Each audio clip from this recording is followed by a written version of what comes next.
Hey everyone! If today's joke made you laugh, make sure to hit that subscribe button. A wealthy, arrogant man passed away one day. In his will, he left $100,000 in cash to each of his closest advisors, his accountant, his doctor, and his lawyer. He instructed them to place the entire sum into an envelope and deposit it in his coffin so he could have his money even in death. At the funeral, each of the advisors, one by one, approached the open casket and placed their envelope inside. After the ceremony, the three advisors were walking away from the cemetery together. The accountant, feeling guilty, confessed, "I have to admit, I didn't put all the money in. I kept $20,000 for myself and only put $80,000 in the envelope." The doctor replied, "Well, I should be honest too. I kept $30,000 for myself and only put $70,000 in." The lawyer, with a look of disdain, said, "I'm ashamed of both of you.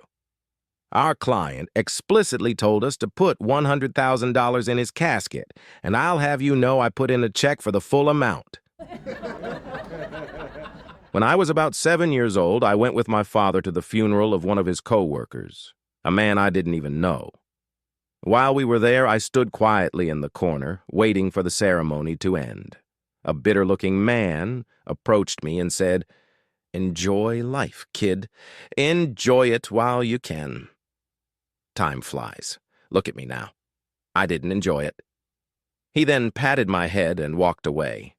Later, when my father and I went to pay our respects, I was horrified to see the man lying in the coffin.